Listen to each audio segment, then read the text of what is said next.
Right-Ho, Jeeves, by P.G. Wodehouse. Read by Greg Wagland. Chapter 1. "Jeeves," I said. "May I speak frankly?" "Certainly, sir." "What I have to say may wound you?" "Not at all, sir." "Well, then—" "No, wait. Hold the line a minute.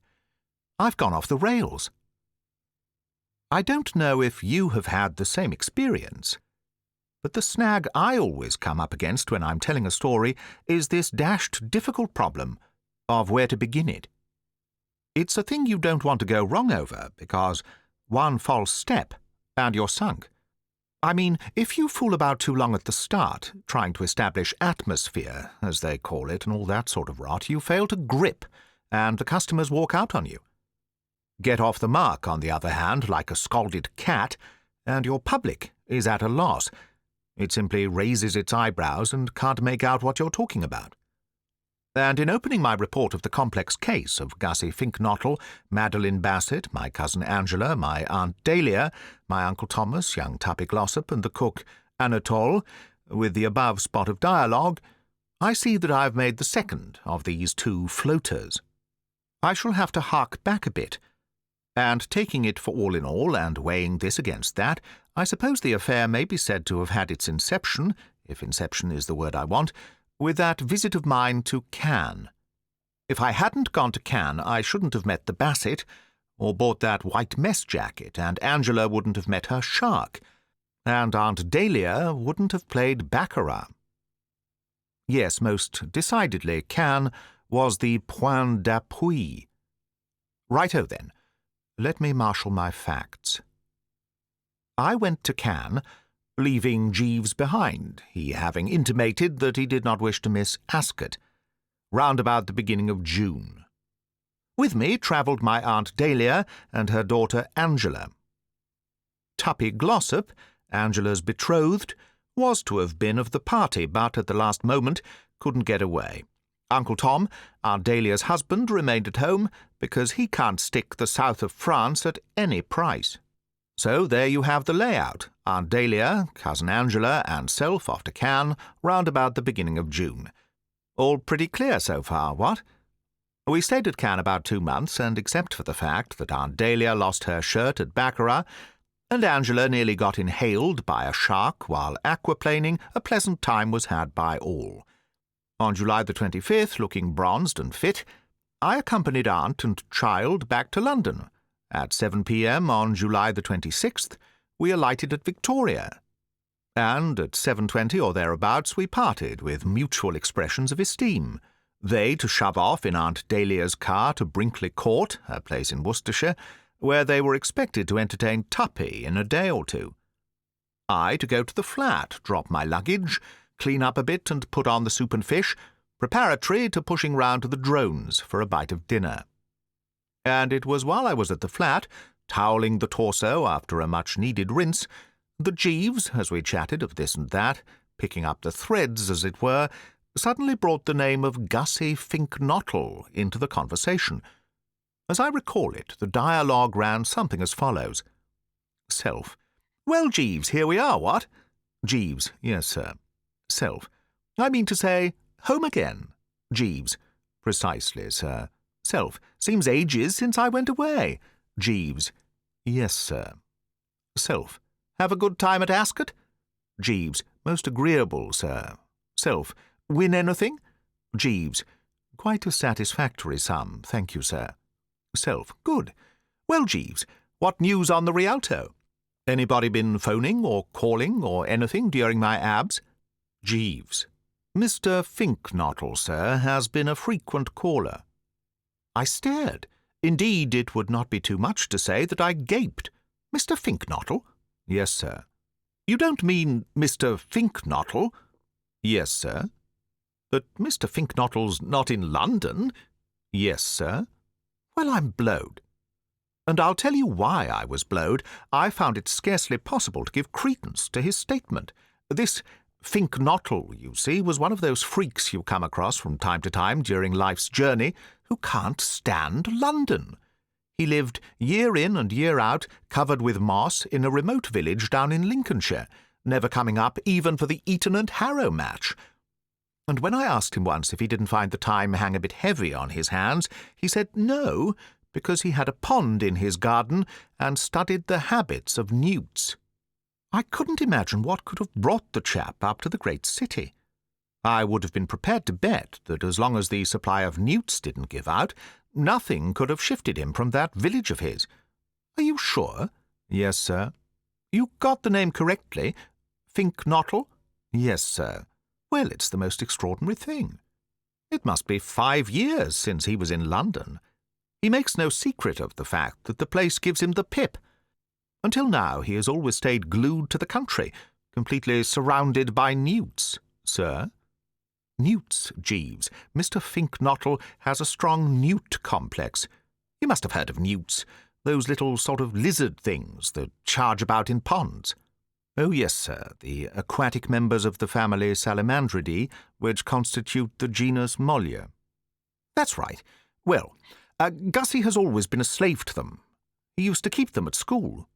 I believe young gentlemen frequently do, sir. He kept them in his study, in a kind of glass tank arrangement, and pretty niffy the whole thing was, I recall. I suppose one ought to have been able to see what the end would be even then, but you know what boys are, careless, heedless, busy about our own affairs. We scarcely gave this kink in Gussie's character a thought. We may have exchanged an occasional remark about it taking all sorts to make a world, but nothing more. You can guess the sequel. The trouble spread. Indeed, sir? Absolutely, Jeeves. The craving grew upon him. The newts got him. Arrived at man's estate, he retired to the depths of the country and gave his life up to these dumb chums. I suppose he used to tell himself that he could take them or leave them alone, and then found, too late, that he couldn't. It is often the way, sir. Too true, Jeeves. At any rate, for the last 5 years he has been living at this place of his down in Lincolnshire, as confirmed a species-shunning hermit as ever put fresh water in the tank every second day and refused to see a soul.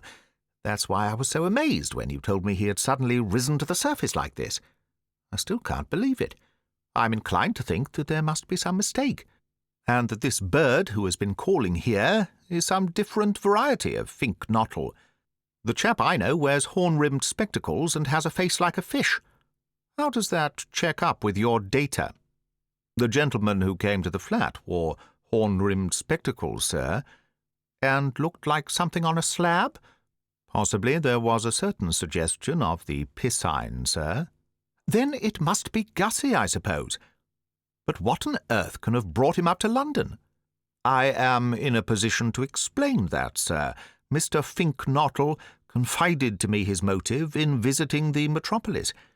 He came because the young lady is here. Young lady? Yes, sir. You don't mean he's in love? Yes, sir.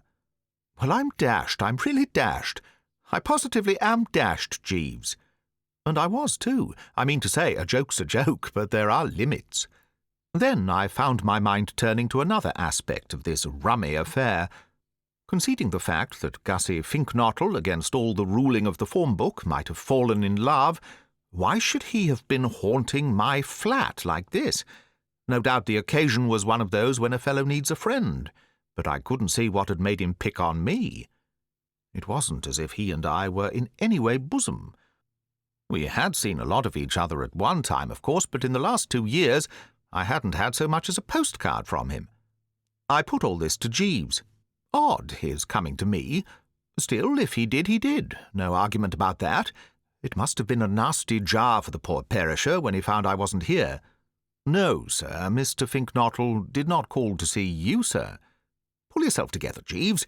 You've just told me that this is what he has been doing, and assiduously at that.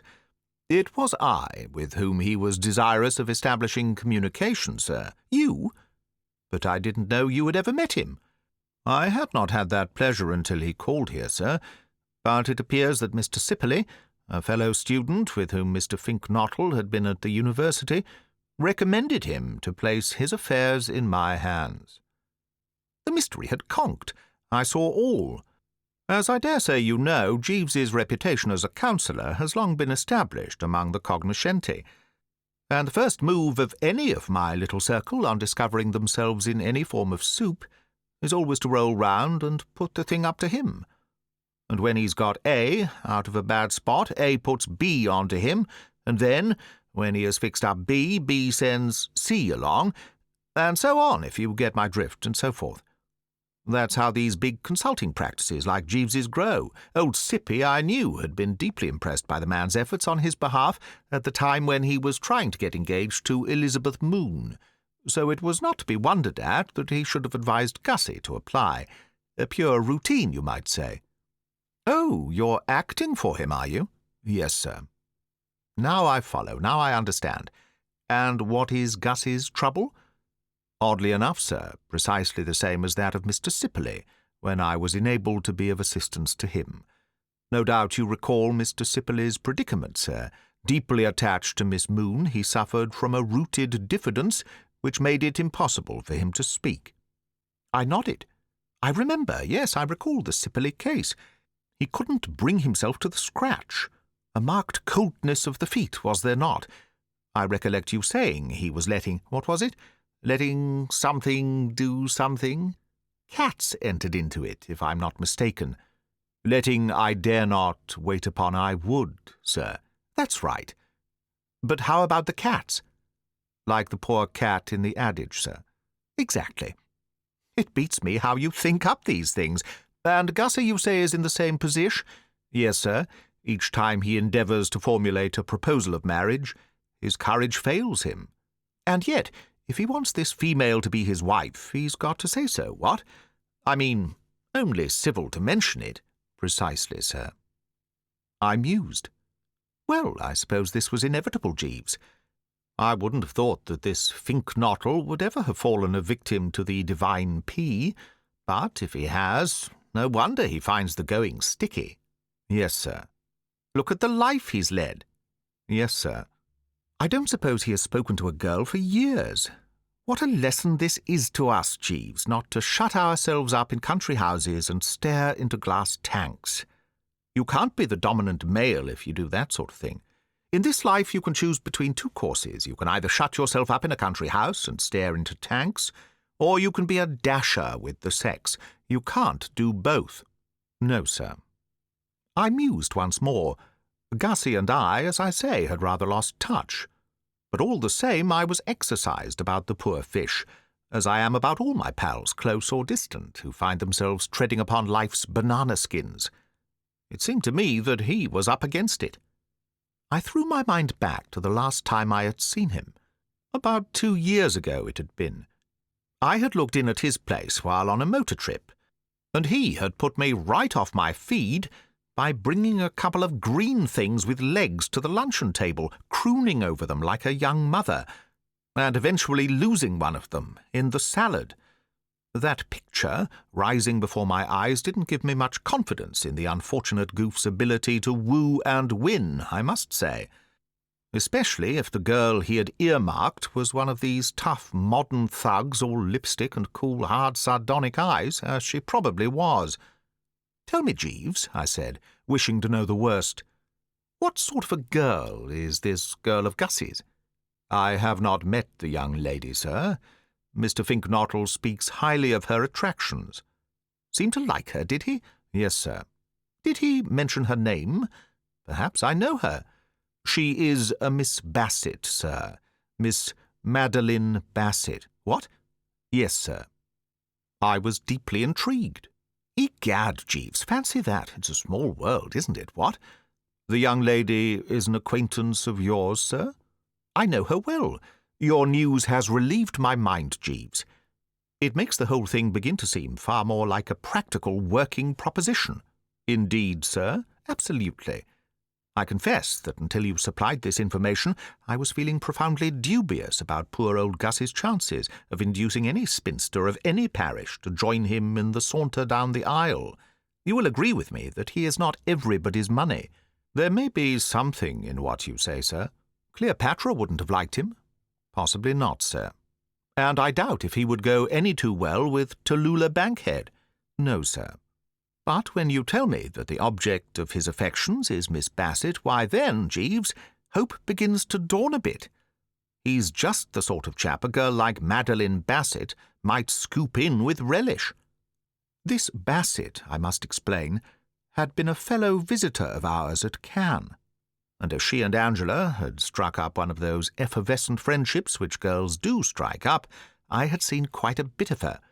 Indeed, in my moodier moments it sometimes seemed to me that I could not move a step without stubbing my toe on the woman.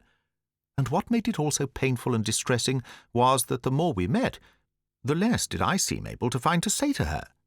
You know how it is with some girls, they seem to take the stuffing right out of you. I mean to say there is something about their personality that paralyzes the vocal cords and reduces the contents of the brain to cauliflower. It was like that with this Bassett and me. So much so that I have known occasions when for minutes at a stretch Bertie Wooster might have been observed fumbling with the tie, shuffling the feet, and behaving in all other respects in her presence like a complete dumb brick. When, therefore, she took her departure some 2 weeks before we did, you may readily imagine that, in Bertram's opinion, it was not a day too soon. It was not her beauty, mark you, that thus numbed me. She was a pretty enough girl in a droopy, blonde, saucer-eyed way, but not the sort of breath-taker that takes the breath. No, what caused this disintegration in a usually fairly fluent prattler with the sex was her whole mental attitude. I don't want to wrong anybody, so I won't go so far as to say that she actually wrote poetry, but her conversation, to my mind, was of a nature calculated to excite the liveliest suspicions. Well, I mean to say, when a girl suddenly asks you, out of a blue sky, if you don't sometimes feel that the stars are God's daisy chain, you begin to think a bit. As regards the fusing of her soul and mine, therefore, there was nothing doing. But with Gussie, the position was entirely different. The thing that had stymied me, viz. That this girl was obviously all loaded down with ideals and sentiment and what not, was quite in order as far as he was concerned. Gussie had always been one of those dreamy, soulful birds. You can't shut yourself up in the country and live only for newts if you're not. And I could see no reason why, if he could somehow be induced to get the low, burning words off his chest, he and the Bassett shouldn't hit it off like ham and eggs. She's just the type for him, I said. I am most gratified to hear it, sir. And he's just the type for her. In fine, a good thing, and one to be pushed along with the utmost energy. Strain every nerve, Jeeves. Very good, sir, replied the honest fellow. I will attend to the matter at once. Now, up to a point, as you will doubtless agree, what you might call a perfect harmony had prevailed. Friendly gossip between employer and employed, and everything as sweet as a nut. But at this juncture, I regret to say, there was an unpleasant switch. The atmosphere suddenly changed, the storm clouds began to gather, and before we knew where we were, the jarring note had come bounding on the scene. I have known this to happen before, in the Wooster home. The first intimation I had that things were about to hot up was a pained and disapproving cough from the neighbourhood of the carpet. For during the above exchanges, I should explain, while I, having dried the frame, had been dressing in a leisurely manner, donning here a sock, there a shoe, and gradually climbing into the vest, the shirt, the tie, and the knee-length, Jeeves had been down on the lower level, unpacking my effects. He now rose, holding a white object, and at the sight of it I realized that another of our domestic crises had arrived, another of those unfortunate clashes of will between two strong men, and that Bertram, unless he remembered his fighting ancestors and stood up for his rights, was about to be put upon. I don't know if you were at Cannes this summer. If you were, you will recall that anybody with any pretensions at being the life and soul of the party was accustomed to attend binges at the casino in the ordinary evening wear trouserings, topped to the north by a white mess jacket with brass buttons.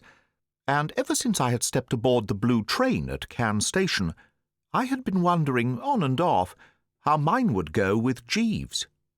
In the matter of evening costume, you see, Jeeves is hidebound and reactionary.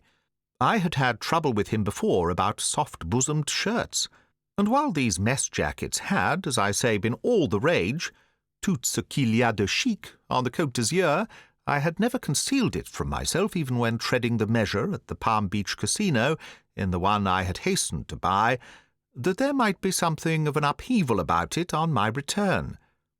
I prepared to be firm. "Yes, Jeeves," I said, and though my voice was suave, a close observer in a position to watch my eyes would have noticed a steely glint. Nobody has a greater respect for Jeeves's intellect than I have, but this disposition of his to dictate to the hand that fed him had got, I felt, to be checked. This mess jacket was very near to my heart, and I jolly well intended to fight for it with all the vim of grand old Sieur de Wooster at the Battle of Agincourt. "Yes, Jeeves," I said. "Something on your mind, Jeeves?" "I fear that you inadvertently left Cannes in the possession of a coat belonging to some other gentleman, sir." I switched on the Steely a bit more. "No, Jeeves," I said, in a level tone. "The object under advisement is mine. I bought it out there." "You wore it, sir?" "Every night." "But surely you are not proposing to wear it in England, sir?" I saw that we had arrived at the nub. "Yes, Jeeves." "But, sir—" "You were saying, Jeeves?" "It is quite unsuitable, sir." "I do not agree with you, Jeeves. I anticipate a great popular success for this jacket. It is my intention to spring it on the public tomorrow at Pongo Twistleton's birthday party, where I confidently expect it to be one long scream from start to finish. No argument, Jeeves. No discussion. Whatever fantastic objection you may have taken to it, I wear this jacket." "Very good, sir." He went on with his unpacking. I said no more on the subject. I had won the victory, and we Woosters do not triumph over a beaten foe. Presently, having completed my toilet, I bade the man a cheery farewell, and in generous mood suggested that, as I was dining out, why didn't he take the evening off and go to some improving picture or something, a sort of olive branch, if you see what I mean. He didn't seem to think much of it. "Thank you, sir, I will remain in." I surveyed him narrowly. "Is this dudgeon, Jeeves?" "No, sir, I am obliged to remain on the premises. Mr. Finknottle informed me he would be calling to see me this evening." "Oh, Gussie's coming, is he? Well, give him my love." "Very good, sir." "Yes, sir." "And a whisky and soda and so forth." "Very good, sir." "Right-o, Jeeves." I then set off for the Drones. At the Drones I ran into Pongo Twistleton, and he talked so much about this forthcoming merrymaking of his, of which good reports had already reached me through my correspondence, that it was nearing 11 when I got home again. And scarcely had I opened the door when I heard voices in the sitting-room, and scarcely had I entered the sitting-room when I found that these proceeded from Jeeves and what appeared at first sight to be the devil. A closer scrutiny informed me that it was Gussie Finknottle dressed as Mephistopheles. Chapter 2. "What-ho, Gussie," I said. You couldn't have told it from my manner, but I was feeling more than a bit nonplussed. The spectacle before me was enough to nonplus anyone. I mean to say, this Finknottle, as I remembered him, was the sort of shy, shrinking goop who might have been expected to shake like an aspen if invited to so much as a social Saturday afternoon at the vicarage. And yet here he was, if one could credit one's senses, about to take part in a fancy-dress ball, a form of entertainment notoriously a testing experience for the toughest. And he was attending that fancy-dress ball, mark you, not like every other well-bred Englishman as a Pierrot, but as Mephistopheles, this involving, as I need scarcely stress, not only scarlet tights, but a pretty frightful false beard. Rummy, you'll admit. However, one masks one's feelings. I betrayed no vulgar astonishment, but, as I say, what-hoed with civil nonchalance. He grinned through the fungus, rather sheepishly, I thought. "Oh, hello, Bertie. Long time since I saw you. Have a spot?" "No, thanks, I must be off in a minute. I just came round to ask Jeeves how he thought I looked."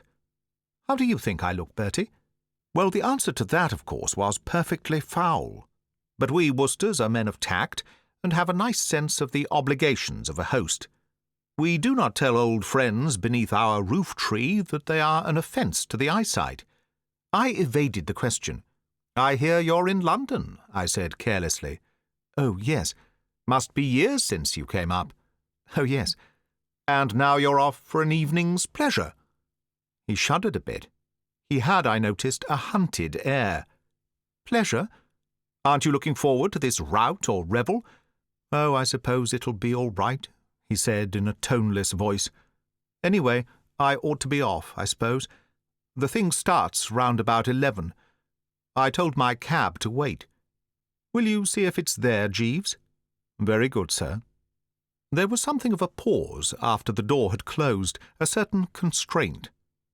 I mixed myself a beaker, while Gussie, a glutton for punishment, stared at himself in the mirror. Finally, I decided that it would be best to let him know that I was abreast of his affairs. It might be that it would ease his mind to confide in a sympathetic man of experience. I have generally found, with those under the influence, that what they want more than anything is the listening ear. "Well, Gussie, old leper," I said, "I've been hearing all about you." "Eh?" "This little trouble of yours. Jeeves has told me everything." He didn't seem any too braced. It's always difficult to be sure, of course, when a chap has dug himself in behind a Mephistopheles beard. But I fancy he flushed a trifle. I wish Jeeves wouldn't go gassing all over the place. It was supposed to be confidential. I could not permit this tone. Dishing up the dirt to the young master can scarcely be described as gassing all over the place, I said, with a touch of rebuke. Anyway, there it is. I know all. And I should like to begin, I said, sinking my personal opinion that the female in question was a sloppy pest, in my desire to buck and encourage, by saying that Madeline Bassett is a charming girl, a winner, and just the sort for you. You don't know her? Certainly I know her. What beats me is how you ever got in touch. Where did you meet? She was staying at a place near mine in Lincolnshire the week before last. Yes, but even so. I didn't know you called on the neighbours. I don't. I met her out for a walk with her dog. The dog had got a thorn in its foot, and when she tried to take it out, it snapped at her. So, of course, I had to rally round. You extracted the thorn? Yes. And fell in love at first sight? Yes. Well, dash it, with a thing like that to give you a send-off, why didn't you cash in immediately? I hadn't the nerve. What happened?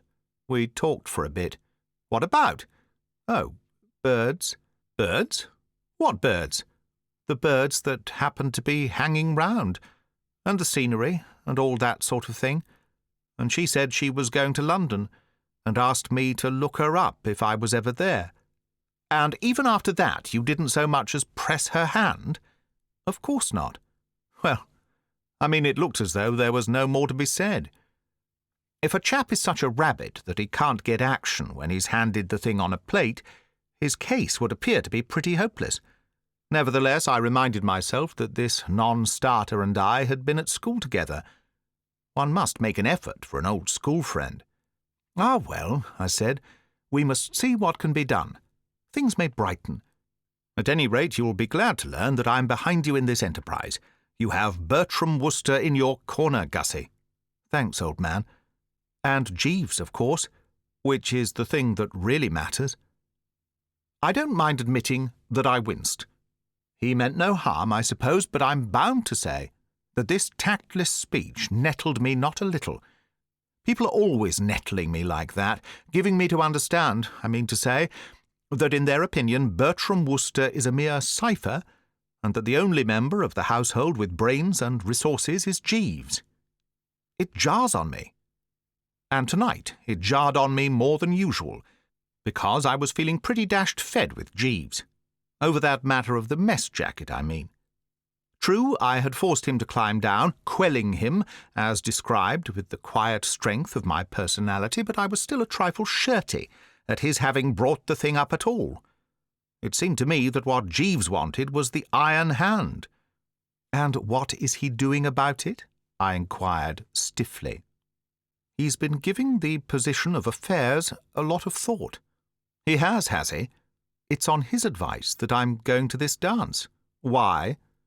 "She is going to be there. In fact, it was she who sent me the ticket of invitation, and Jeeves considered And why not as a Pierrot? I said, taking up the point which had struck me before. Why this break with a grand old tradition? He particularly wanted me to go as Mephistopheles. I started. He did he? He specifically recommended that definite costume. Yes. Ha! Eh? Nothing. Just ha. And I'll tell you why I said ha.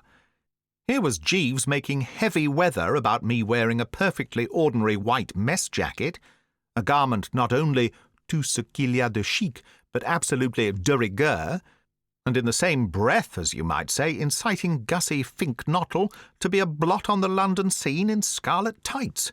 Ironical, what? One looks askance at this sort of in-and-out running. What has he got against Pierrots?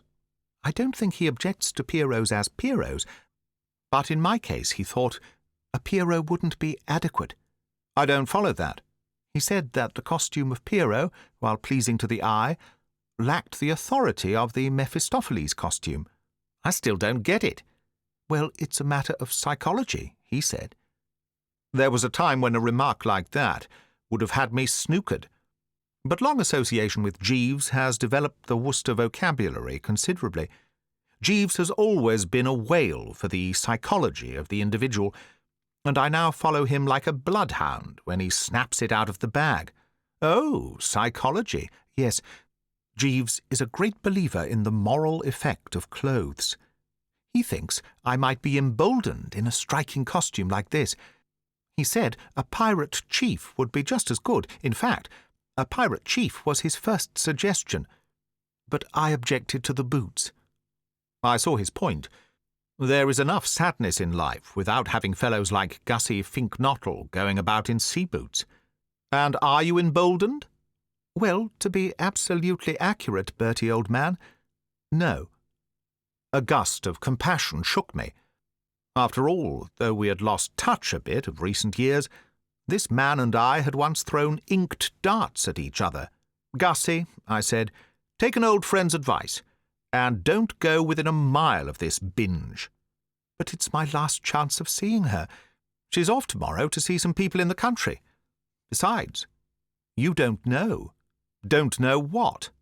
That this idea of Jeeves's won't work.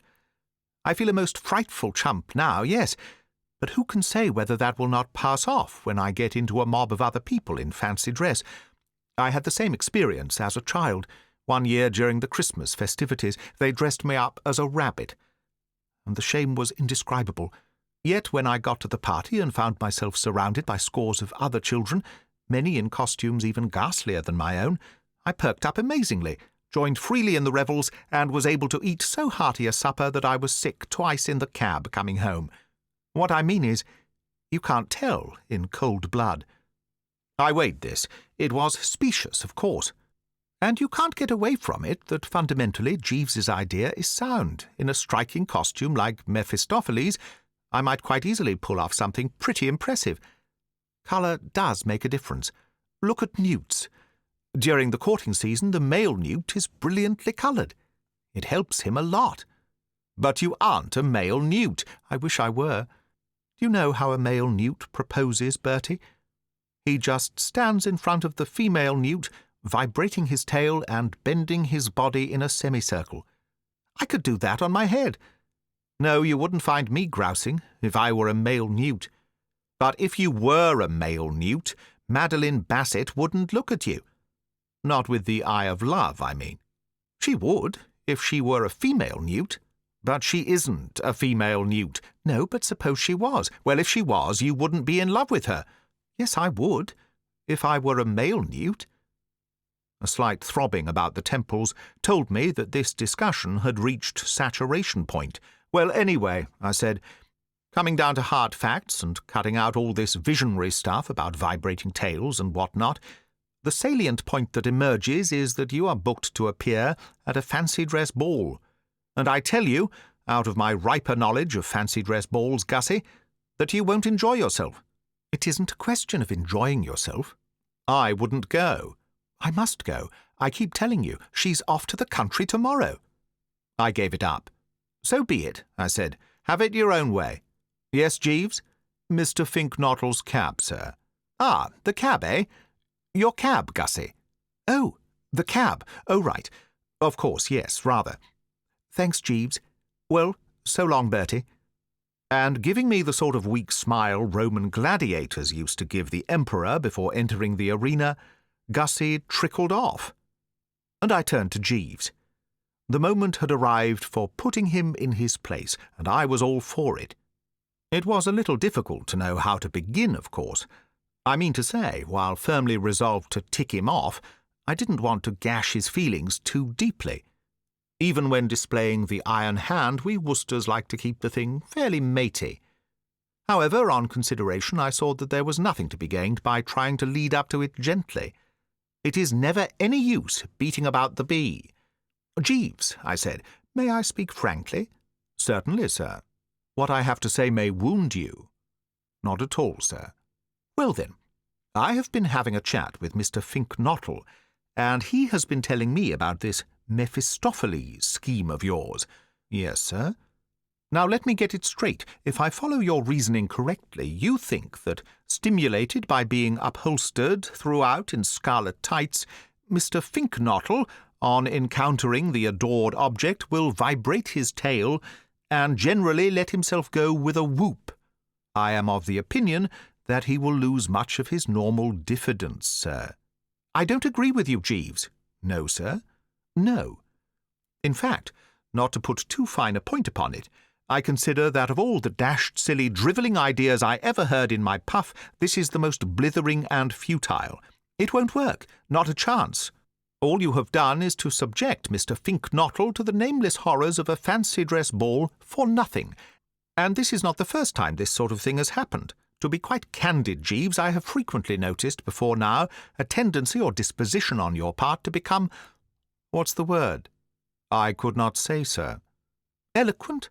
No, it's not eloquent. Elusive. No, it's not elusive.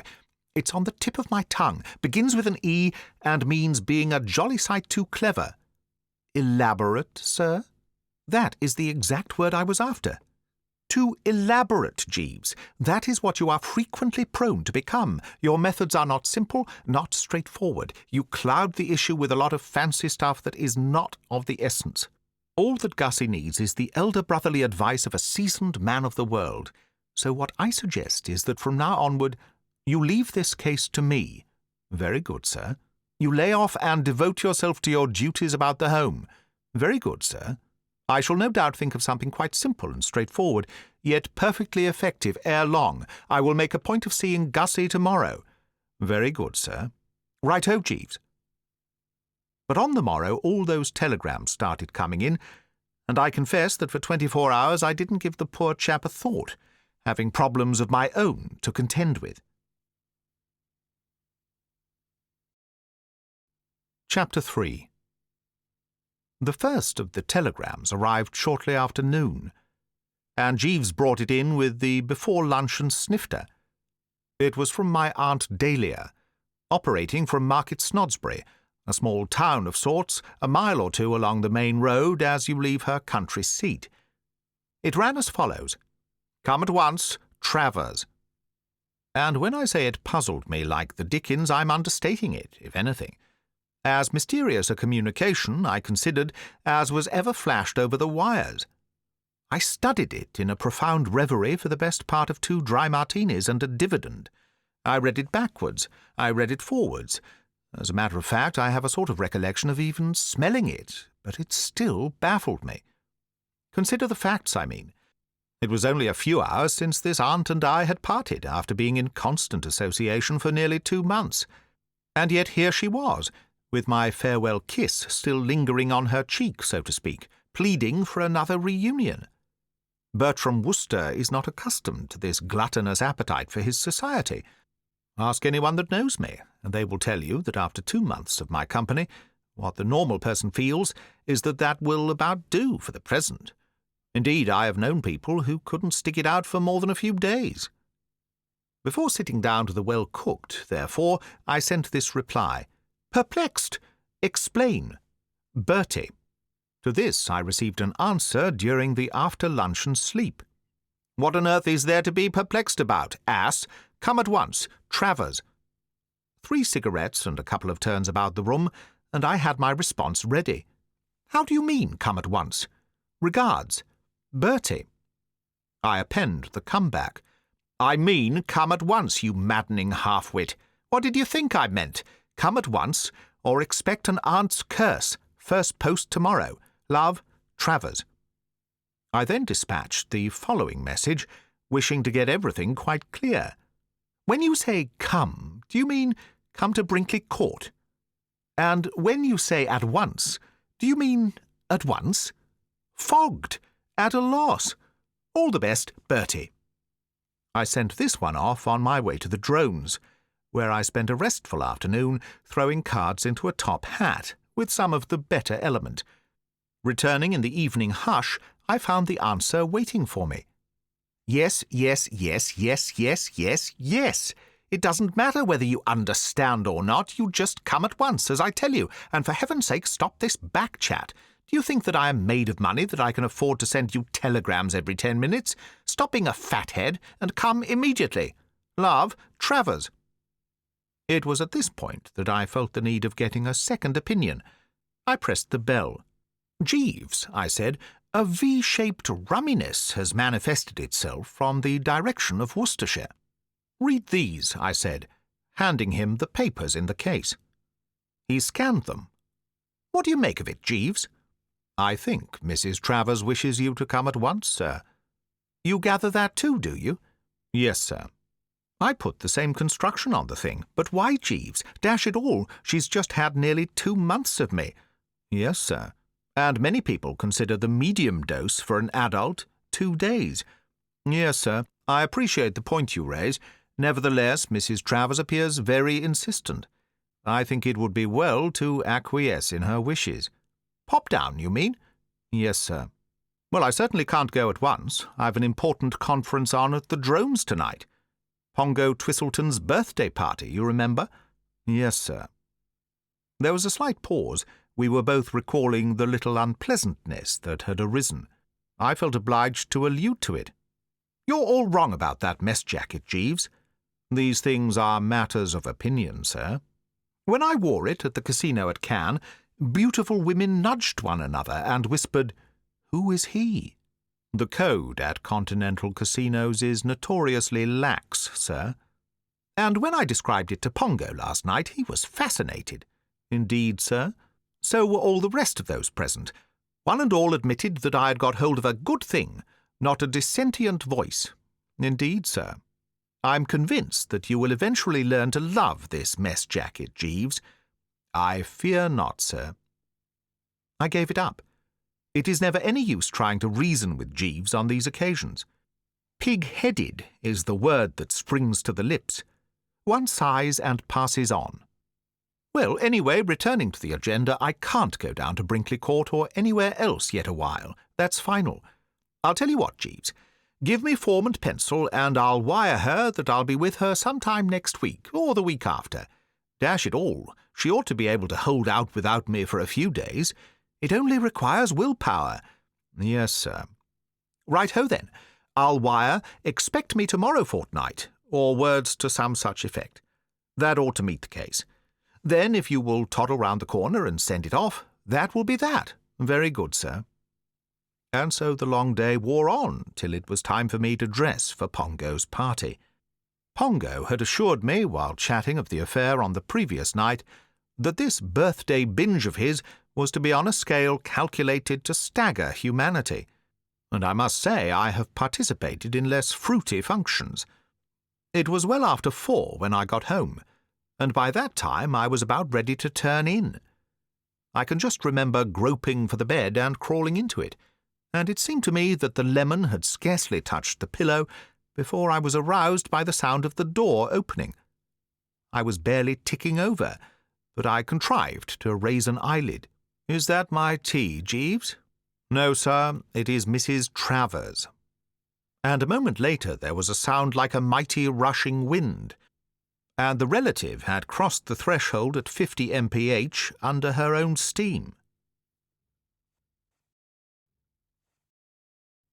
Chapter 4. It has been well said of Bertie Wooster that, While no one views his flesh and blood with a keener and more remorselessly critical eye, he is nevertheless a man who delights in giving credit where credit is due. And if you have followed these memoirs of mine with the proper care, you will be aware that I have frequently had occasion to emphasize the fact that Aunt Dahlia is all right. She is the one, if you remember, who married old Tom Travers on secondes noces, as I believe the expression is, the year Bluebottle won the Cambridgeshire, and once induced me to write an article on what the well-dressed man is wearing for that paper she runs, Milady's Boudoir. She is a large, genial soul, with whom it is a pleasure to hobnob. In her spiritual make-up, there is none of that subtle gosh-awfulness which renders such an exhibit as, say, my Aunt Agatha, the curse of the home counties, and a menace to one and all. I have the highest esteem for Aunt Dahlia, and have never wavered in my cordial appreciation of her humanity, sporting qualities, and general good eggishness. This being so, you may conceive of my astonishment at finding her at my bedside at such an hour. I mean to say, I've stayed at her place many a time and oft, and she knows my habits. She is well aware that until I've had my cup of tea in the morning, I do not receive.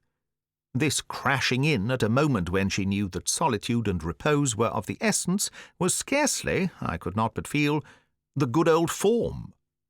Besides, what business had she being in London at all? That was what I asked myself. When a conscientious housewife has returned to her home after an absence of 7 weeks, one does not expect her to start racing off again the day after her arrival. One feels that she ought to be sticking round, ministering to her husband, conferring with the cook, feeding the cat, combing and brushing the Pomeranian, in a word, staying put. I was more than a little bleary-eyed, but I endeavoured, as far as the fact that my eyelids were more or less glued together would permit, to give her an austere and censorious look. She didn't seem to get it. "Wake up, Bertie, you old ass!"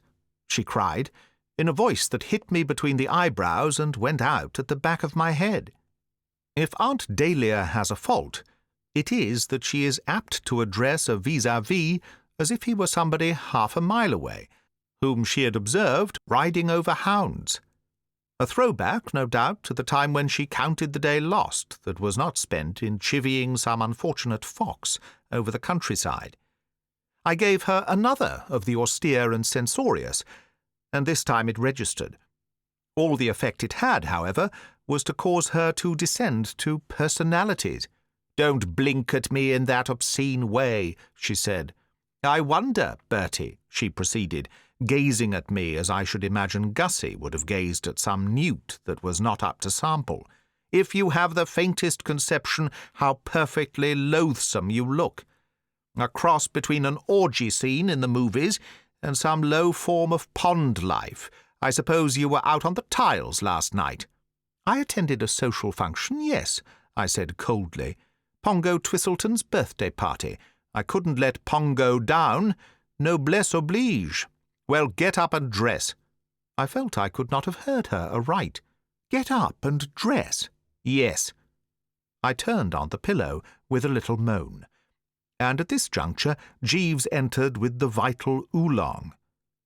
I clutched at it like a drowning man at a straw hat.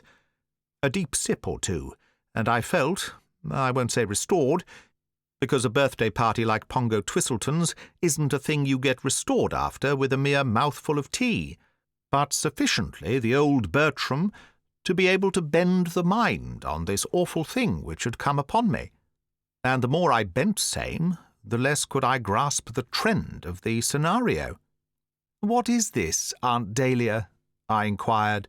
"It looks to me like tea," was her response, "but you know best. You're drinking it." If I hadn't been afraid of spilling the healing brew, I have little doubt that I should have given an impatient gesture. I know I felt like it. "Not the contents of this cup. All this, you're barging in and telling me to get up and dress and all that rot." "I've barged in, as you call it, because my telegrams seem to produce no effect, and I told you to get up and dress because I want you to get up and dress. I've come to take you back with me. I like your crust.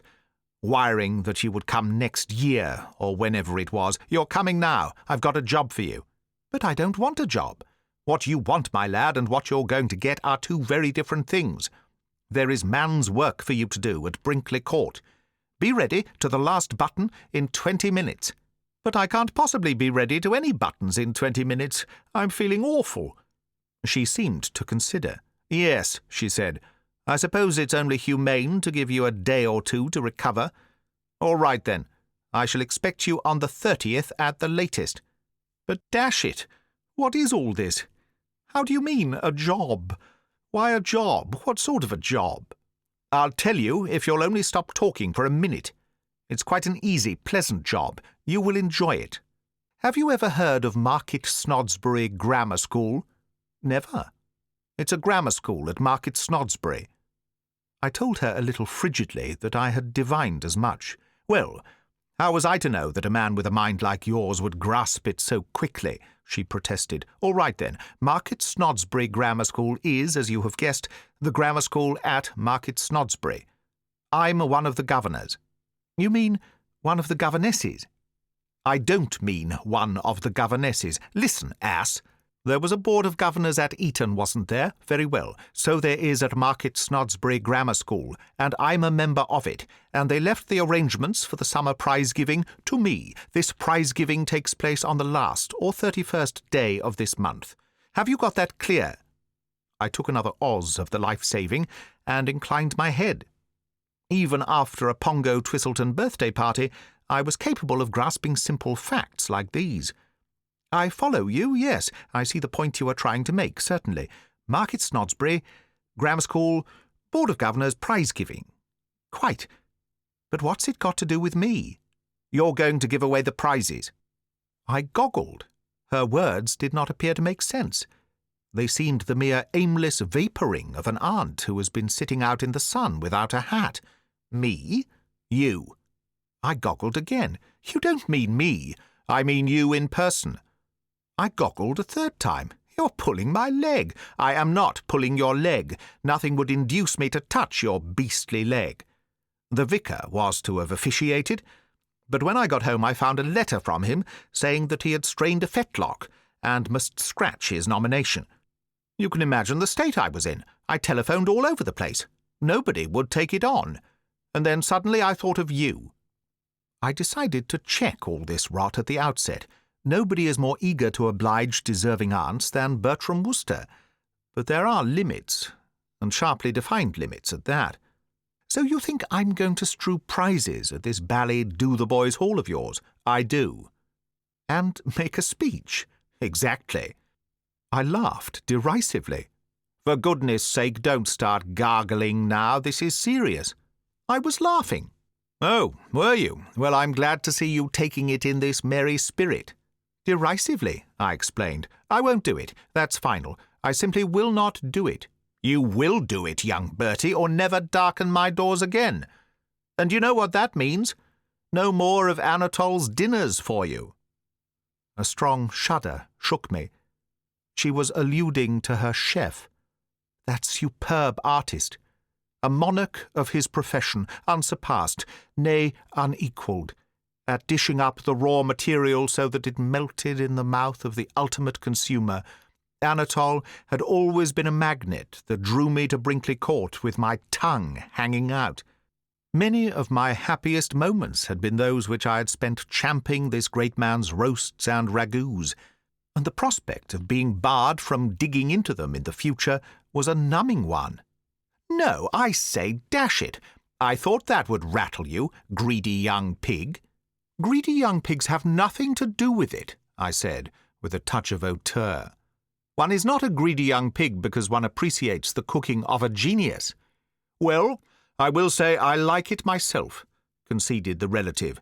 But not another bite of it do you get if you refuse to do this simple, easy, pleasant job. No, not so much as another sniff. So put that in your 12-inch cigarette holder and smoke it. I began to feel like some wild thing caught in a snare. But why do you want me? I mean, what am I? Ask yourself that. I often have. I mean to say I'm not the type. You have to have some terrific nib to give away prizes. I seem to remember when I was at school, it was generally a Prime Minister or somebody. Ah, but that was at Eton. At Market Snodsbury, we aren't nearly so choosy. Anybody in spats impresses us. Why don't you get Uncle Tom? Uncle Tom? Well, why not? He's got spats. Bertie, she said, I will tell you why not Uncle Tom. You remember me losing all that money at baccarat at Cannes? Well, very shortly I shall have to sidle up to Tom and break the news to him. If, right after that, I ask him to put on lavender gloves and a topper and distribute the prizes at Market Snodsbury Grammar School, there will be a divorce in the family. He would pin a note to the pincushion and be off like a rabbit. No, my lad, you're for it. So you may as well make the best of it. But, Aunt Dahlia, listen to reason. I assure you, you've got hold of the wrong man. I'm hopeless at a game like that. Ask Jeeves about the time I got lugged in to address a girls' school. I made the most colossal ass of myself, and I confidently anticipate that you will make an equally colossal ass of yourself on the 31st of this month. That's why I want you. The way I look at it is that, as the thing is bound to be a frost anyway, one may as well get a hearty laugh out of it. I shall enjoy seeing you distribute those prizes, Bertie. Well, I won't keep you, as no doubt you want to do your Swedish exercises. I shall expect you in a day or two. And with these heartless words she beetled off, leaving me a prey to the gloomiest emotions. What with the natural reaction after Pongo's party and this stunning blow, it is not too much to say that the soul was seared. And I was still writhing in the depths when the door opened and Jeeves appeared. "Mr. Finknottle to see you, sir," he announced. Chapter 5. I gave him one of my looks. "Jeeves," I said, "I had scarcely expected this of you. You are aware that I was up to an advanced hour last night. You know that I have barely had my tea. You cannot be ignorant of the effect of that hearty voice of Aunt Dahlia's on a man with a headache. And yet you come bringing me Fink-Nottles. Is this a time for Fink, or any other kind of Nottle? But did you not give me to understand, sir, that you wished to see Mr. Fink-Nottle, to advise him on his affairs?" This, I admit, opened up a new line of thought. In the stress of my emotions, I had clean forgotten about having taken Gus's interests in hand. It altered things. One can't give the raspberry to a client. I mean, you didn't find Sherlock Holmes refusing to see clients just because he had been out late the night before at Dr. Watson's birthday party. I could have wished that the man had selected some more suitable hour for approaching me, but as he appeared to be a sort of human lark, leaving his watery nest at daybreak, I supposed I had better give him an audience. "True," I said. "All right. Bung him in. Very good, sir. But before doing so, bring me one of those pick-me-ups of yours. Very good, sir." And presently he returned with the vital essence. I have had occasion, I fancy, to speak before now of these pick-me-ups of Jeeves's and their effect on a fellow who is hanging to life by a thread on the morning after. What they consist of I couldn't tell you. He says some kind of sauce, the yolk of a raw egg, and a dash of red pepper. But nothing will convince me that the thing doesn't go much deeper than that. Be that as it may, however, the results of swallowing one are amazing. For perhaps the split part of a second, nothing happens. It is as though all nature waited breathless. Then suddenly it is as if the last trump had sounded and Judgment Day set in with unusual severity. Bonfires burst out in all parts of the frame. The abdomen becomes heavily charged with molten lava. A great wind seems to blow through the world, and the subject is aware of something resembling a steam hammer striking the back of the head.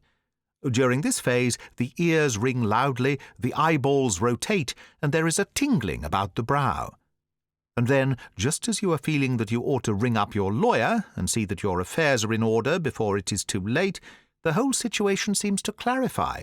The wind drops, the ears cease to ring, birds twitter, brass bands start playing, the sun comes up over the horizon with a jerk.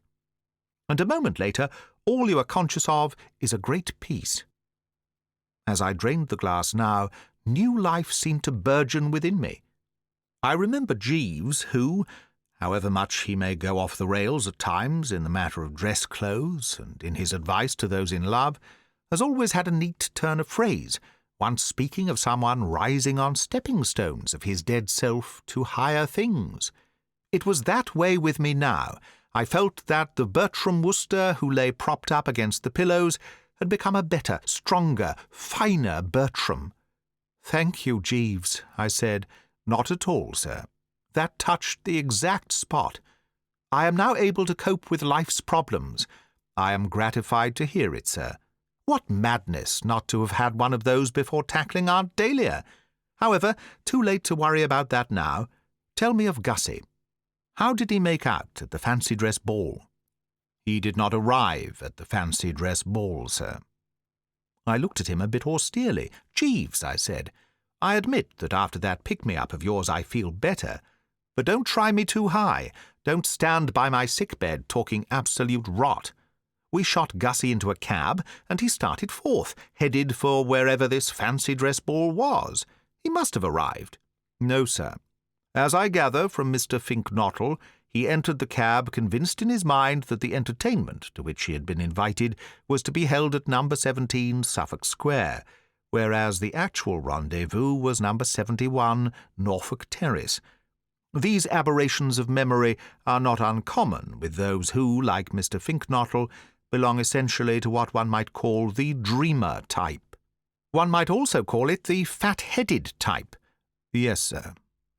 "Well, on reaching number 17 Suffolk Square, Mr. Finknottle endeavoured to produce money to pay the fare." "What stopped him?" "The fact that he had no money, sir. He discovered that he had left it, together with his ticket of invitation, on the mantelpiece of his bedchamber in the house of his uncle where he was residing. Bidding the cabman to wait, accordingly, he rang the doorbell, and when the butler appeared, requested him to pay the cab, adding that it was all right as he was one of the guests invited to the dance. The butler then disclaimed all knowledge of a dance on the premises." "And declined to unbelt?" "Yes, sir. Upon which Mr. Finknottle directed the cabman to drive him back to his uncle's residence." "Well, why wasn't that the happy ending? All he had to do was go in, collect cash and ticket, and there he would have been, on velvet." "I should have mentioned, sir, that Mr. Finknottle had also left his latchkey on the mantelpiece of his bedchamber. He could have rung the bell. He did ring the bell, sir, for some 15 minutes. At the expiration of that period he recalled that he had given permission to the caretaker, the house was officially closed and all the staff on holiday, to visit his sailor son at Portsmouth." "Golly, Jeeves." "Yes, sir. These dreamer types do live, don't they?" "Yes, sir." "What happened then?" "Mr. Finknottle appears to have realized at this point that his position as regards the cabman had become equivocal. The figures on the clock had already reached a substantial sum, and he was not in a position to meet his obligations. He could have explained. You cannot explain to cabmen, sir. On endeavouring to do so, he found the fellow sceptical of his bona fides.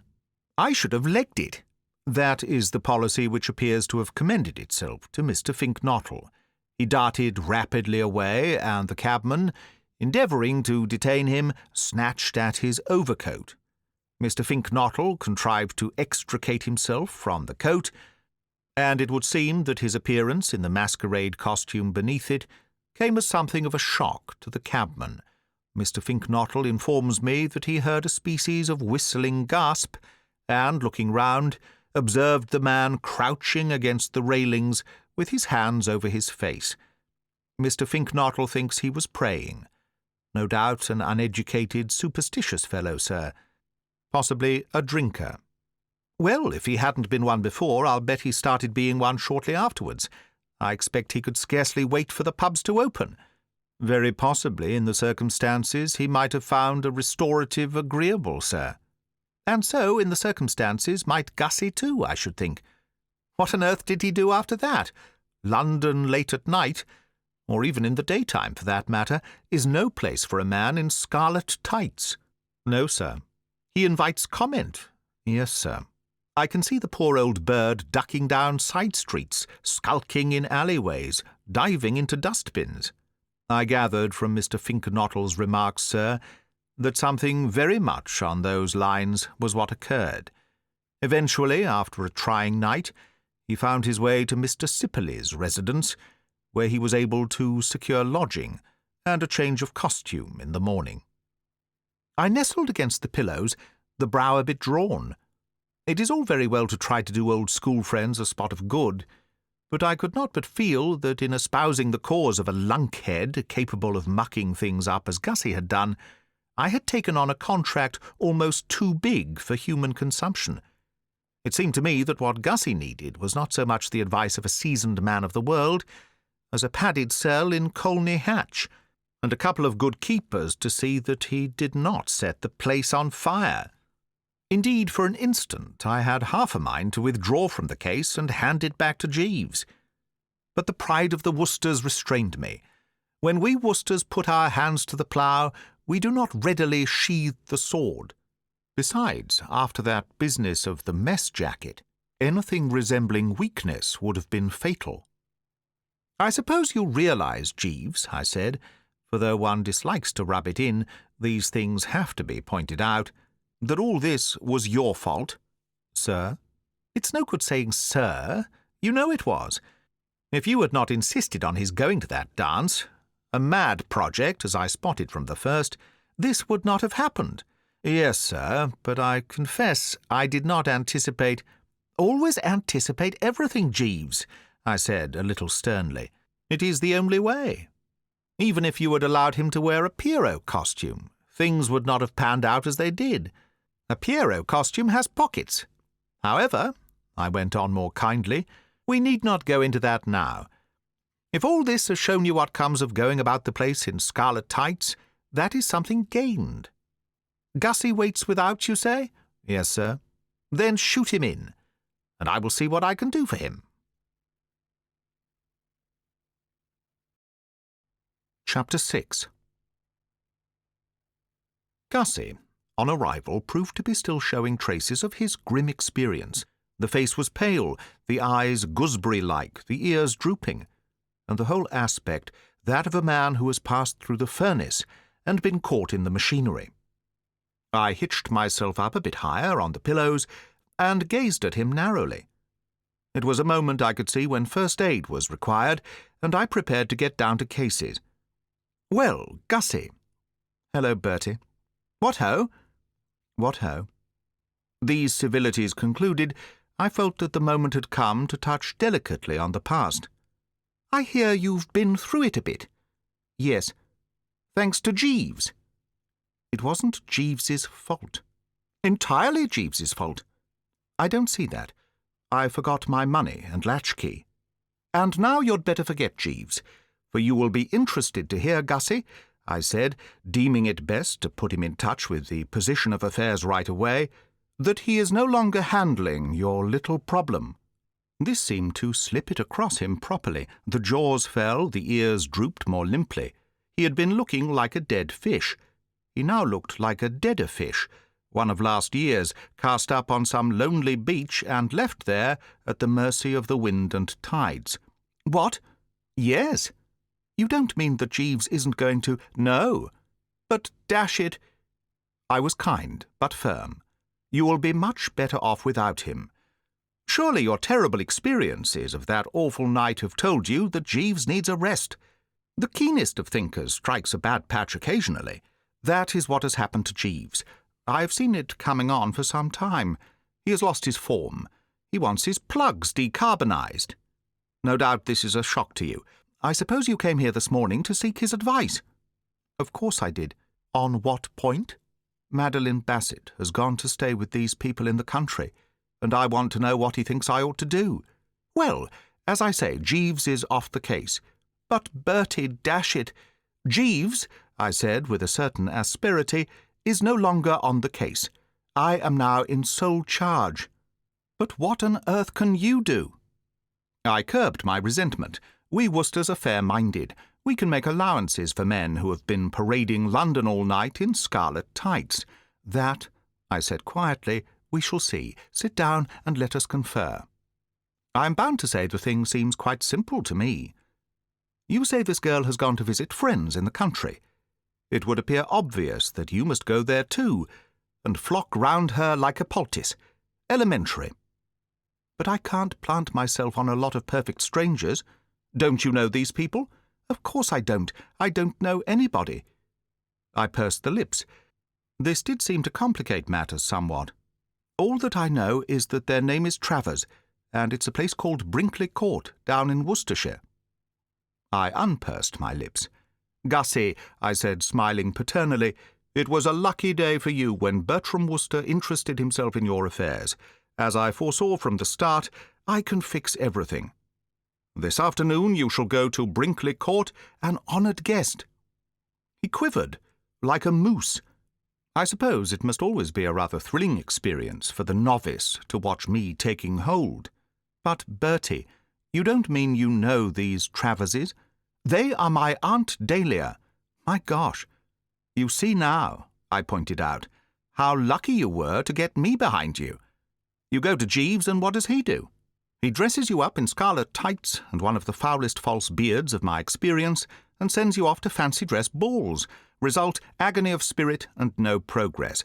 I then take over and put you on the right lines. Could Jeeves have got you into Brinkley Court? Not a chance. Aunt Dahlia isn't his aunt. I merely mention these things. By Jove, Bertie, I don't know how to thank you. My dear chap. But I say, now what? What do I do when I get there? If you knew Brinkley Court, you would not ask that question. In those romantic surroundings you can't miss. Great lovers through the ages have fixed up the preliminary formalities at Brinkley. The place is simply ill with atmosphere. You will stroll with the girl in the shady walks. You will sit down with her on the shady lawns. You will row on the lake with her, and gradually you will find yourself working up to a point where, by Jove, I believe you're right. Of course I'm right. I've got engaged 3 times at Brinkley. No business resulted, but the fact remains. And I went there without the foggiest idea of indulging in the tender pash. I hadn't the slightest intention of proposing to anybody. Yet no sooner had I entered those romantic grounds than I found myself reaching out for the nearest girl in sight and slapping my soul down in front of her. It's something in the air. I see exactly what you mean. That's just what I want to be able to do, work up to it. And in London, curse the place, everything's in such a rush that you don't get a chance. Quite. You see a girl alone for about 5 minutes a day, and if you want to ask her to be your wife, you've got to charge into it, as if you were trying to grab the gold ring on a merry-go-round. That's right. London rattles one. I shall be a different man altogether in the country.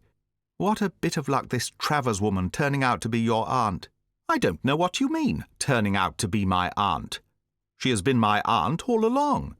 I mean, how extraordinary that it should be your aunt that Madeline's going to stay with.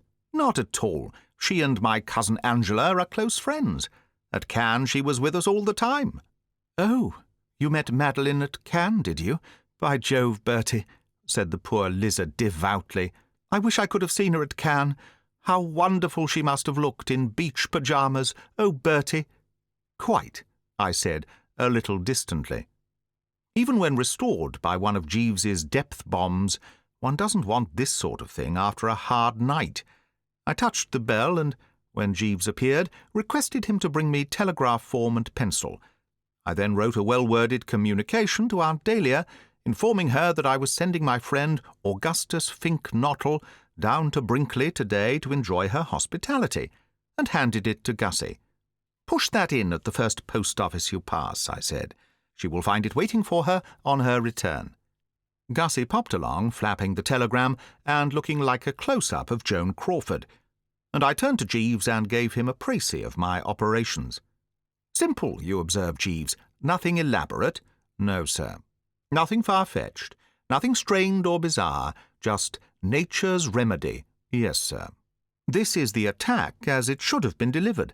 What do you call it when two people of the opposite sexes are bunged together in close association in a secluded spot, meeting each other every day and seeing a lot of each other? Is propinquity the word you wish, sir? It is. I stake everything on propinquity, Jeeves. Propinquity, in my opinion, is what will do the trick. At the moment, as you are aware, Gussie is a mere jelly when in the presence.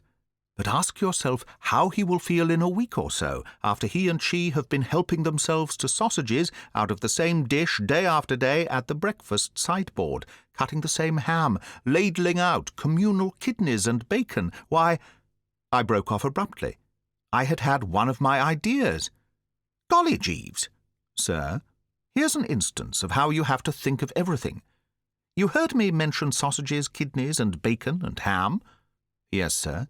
Well, there must be nothing of that. Fatal. The wrong note entirely. Give me that telegraph form and pencil. I must warn Gussie without delay. What he's got to do is to create in this girl's mind the impression that he is pining away for love of her. This cannot be done by wolfing sausages. No, sir. Very well, then. And taking form and P, I drafted the following. Fink Nottle, Brinkley Court, Market Snodsbury, Worcestershire. Lay off the sausages, avoid the ham. Bertie. Send that off, Jeeves, instanter. Very good, sir. I sank back on the pillows. Well, Jeeves, I said, you see how I am taking hold. You notice the grip I am getting on this case. No doubt you realise now that it would pay you to study my methods. No doubt, sir. And even now you aren't on to the full depths of the extraordinary sagacity I've shown. Do you know what brought Aunt Dahlia up here this morning? She came to tell me I'd got to distribute the prizes at some beastly seminary she's a governor of down at Market Snodsbury. Indeed, sir. I fear you will scarcely find that a congenial task. Ah, but I'm not going to do it. I'm going to shove it off onto Gussie, sir. I propose, Jeeves, to wire to Aunt Dahlia saying that I can't get down, and suggesting that she unleashes him on these young borstal inmates of hers in my stead. But if Mr. Fink Nottle should decline, sir— Decline? Can you see him declining? Just conjure up the picture in your mind, Jeeves. Scene, the drawing-room at Brinkley, Gussie wedged into a corner, with Aunt Dahlia standing over him, making hunting noises. I put it to you, Jeeves, can you see him declining? Not readily, sir, I agree. Mrs. Travers is a forceful personality. He won't have a hope of declining. His only way out would be to slide off, and he can't slide off because he wants to be with Miss Bassett. No, Gussie will have to toe the line, and I shall be saved from a job at which I confess the soul shuddered. Getting up on a platform and delivering a short, manly speech to a lot of foul school kids. Golly, Jeeves, I've been through that sort of thing once, what? You remember that time at the girls' school? Very vividly, sir. What an ass I made of myself.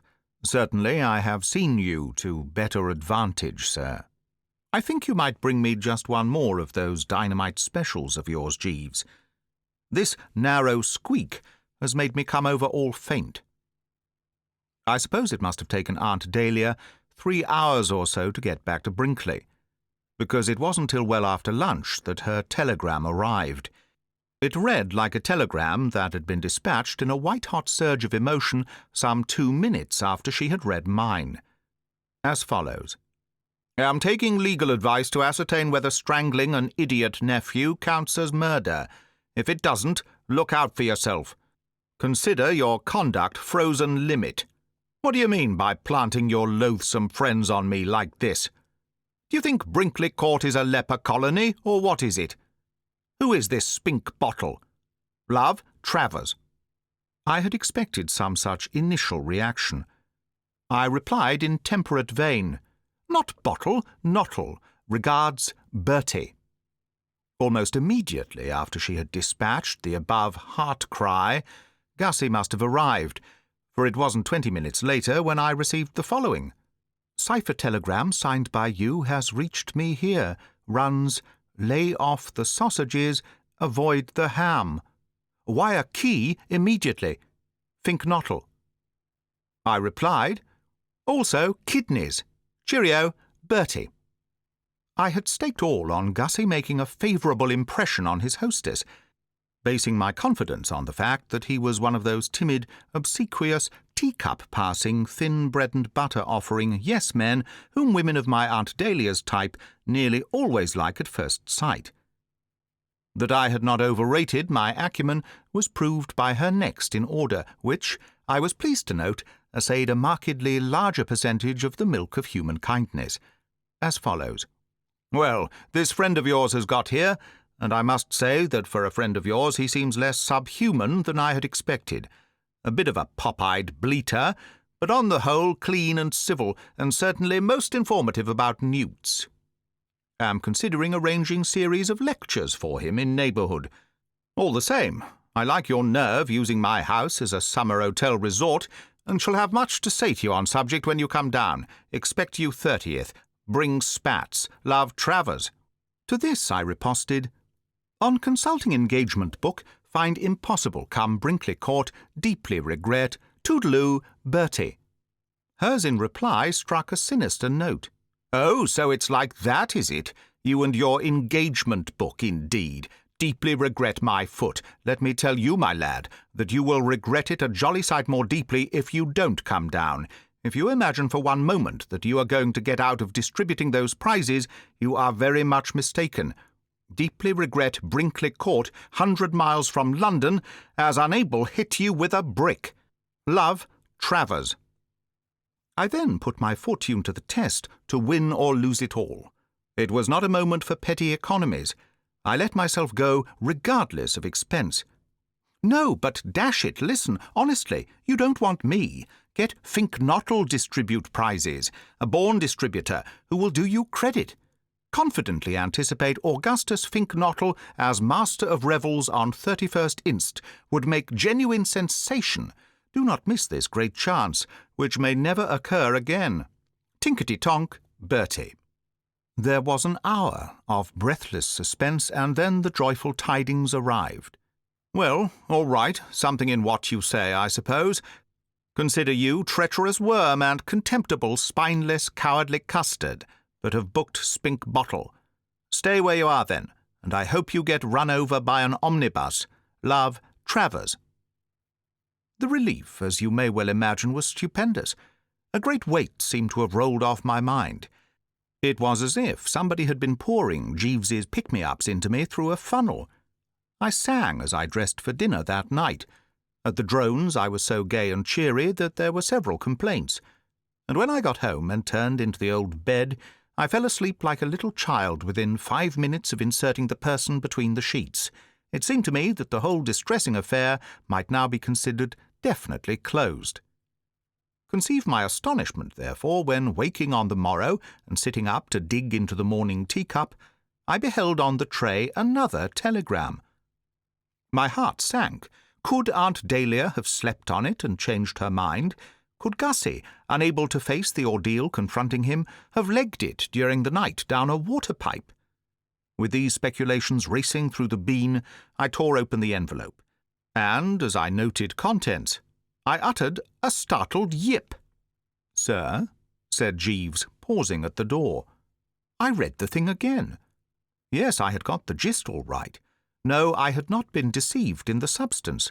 "Jeeves," I said, "do you know what?" "No, sir." "You know my cousin Angela?" "Yes, sir." "You know young Tuppy Glossop?" "Yes, sir." "They've broken off their engagement." "I am sorry to hear that, sir." "I have here a communication from Aunt Dahlia specifically stating this." "I wonder what the row was about." "I could not say, sir." "Of course you couldn't. Don't be an ass, Jeeves." "No, sir." I brooded. I was deeply moved. "Well, this means that we shall have to go down to Brinkley today. Aunt Dahlia is obviously all of a twitter, and my place is by her side. You had better pack this morning and catch the 12:45 train with the luggage. I have a lunch engagement, so will follow in the car." "Very good, sir." I brooded some more. "I must say this has come as a great shock to me, Jeeves." "No doubt, sir." "A very great shock.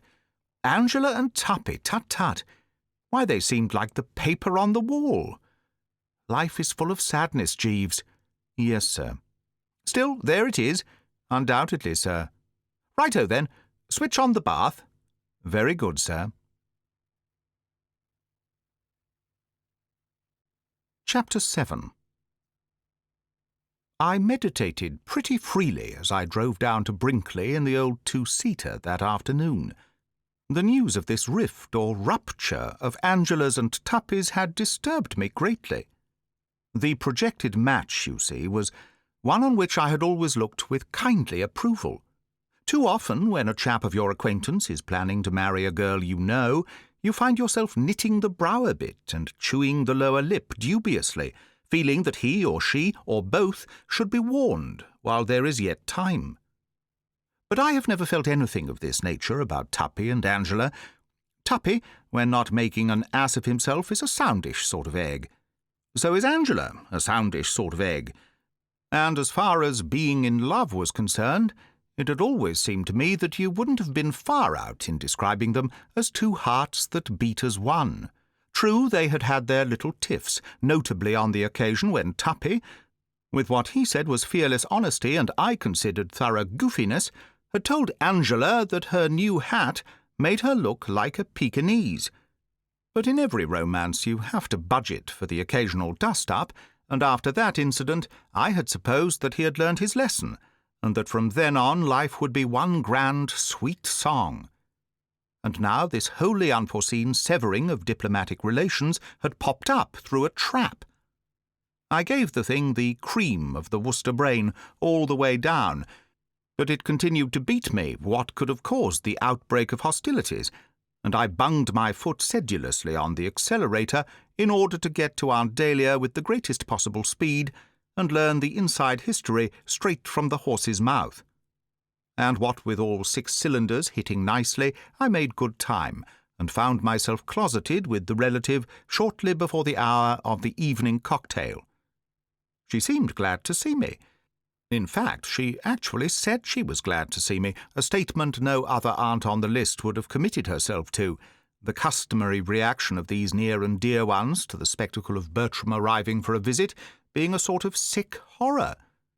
"Decent of you to rally round, Bertie," she said. "My place was by your side, Aunt Dahlia," I responded. I could see at a G that the unfortunate affair had got in amongst her in no uncertain manner. Her usually cheerful map was clouded, and the genial smile conspic by its A. I pressed her hand sympathetically to indicate that my heart bled for her. "Bad show this, my dear old flesh and blood," I said. "I'm afraid you've been having a sticky time. You must be worried." She snorted emotionally. She looked like an aunt who was just bitten into a bad oyster. "Worried is right. I haven't had a peaceful moment since I got back from Cannes.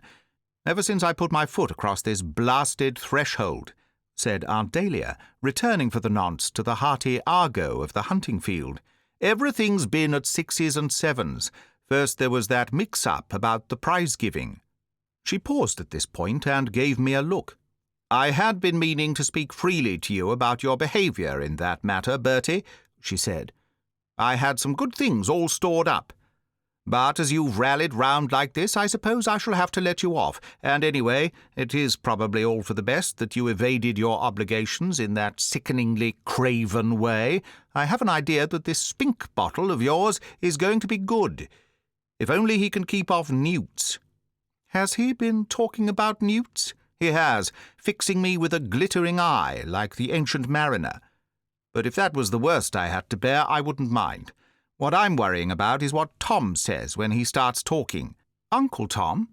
"I wish there was something else you could call him, except Uncle Tom," said Aunt Dahlia, a little testily. "Every time you do it, I expect to see him turn black and start playing the banjo. Yes, Uncle Tom, if you must have it. I shall have to tell him soon about losing all that money at baccarat, and when I do, he will go up like a rocket. Still, no doubt Time the great healer be blowed. I've got to get a cheque for £500 out of him for Milady's boudoir by August the 3rd at the latest." I was concerned. Apart from a nephew's natural interest in an aunt's refined weekly paper, I'd always had a soft spot in my heart for Milady's boudoir ever since I contributed that article to it on what the well-dressed man is wearing. Sentimental, possibly, but we old journalists do have these feelings. Is the boudoir on the rocks? It will be if Tom doesn't cough up. It needs help till it has turned the corner. But wasn't it turning the corner 2 years ago? It was, and it's still at it. Till you've run a weekly paper for women, you don't know what corners are. And you think the chances of getting into my uncle by marriage's ribs are slight? I'll tell you, Bertie, up till now, when these subsidies were required, I have always been able to come to Tom in the gay, confident spirit of an only child touching an indulgent father for chocolate cream. But he's just had a demand from the income tax people for an additional £58 1 and 3pence, and all he's been talking about since I got back has been ruin and the sinister trend of socialistic legislation, and what will become of us all. I could readily believe it. This Tom has a peculiarity I've noticed in other very oofy men. Nick him for the paltriest sum, and he lets out a squawk you can hear at Land's End. He has the stuff in gobs, but he hates giving up. If it wasn't for Anatole's cooking, I doubt if he would bother to carry on. Thank God for Anatole, I say. I bowed my head reverently. Good old Anatole, I said. Amen, said Aunt Dahlia. Then the look of holy ecstasy, which is always the result of letting the mind dwell, however briefly, on Anatole's cooking, died out of her face. But don't let me wander from the subject, she resumed. I was telling you of the way Hell's foundations have been quivering since I got home. First the prize-giving, then Tom, and now, on top of everything else, this infernal quarrel between Angela and young Glossop. I nodded gravely. I was frightfully sorry to hear of that. Terrible shock. What was the row about? Sharks. Eh? Sharks. Or rather, one individual shark. The brute that went for the poor child when she was aquaplaning at Cannes. You remember Angela's shark? Certainly I remembered Angela's shark. A man of sensibility does not forget about a cousin nearly being chewed by monsters of the deep. The episode was still green in my memory. In a nutshell, what had occurred was this. You know how you aquaplane? A motorboat nips on ahead, trailing a rope. You stand on a board, holding the rope, and the boat tows you along, and every now and then you lose your grip on the rope and plunge into the sea and have to swim to your board again. A silly process, it has always seemed to me, though many find it diverting. Well, on the occasion referred to, Angela had just regained her board after taking a toss, when a great beastly shark came along and cannoned into it, flinging her into the salty once more. It took her quite a bit of time to get on again and make the motorboat chap realise what was up and haul her to safety, and during that interval you can readily picture her embarrassment. According to Angela, the finny denizen kept snapping at her ankles virtually without cessation, so that by the time help arrived she was feeling more like a salted almond at a public dinner than anything human. Very shaken the poor child had been, I recall, and had talked of nothing else for weeks. I remember the whole incident vividly, I said, but how did that start the trouble? She was telling him the story last night. Well? Her eyes shining and her little hands clasped in girlish excitement. No doubt. And instead of giving her the understanding and sympathy to which she was entitled, what do you think this blasted Glossop did?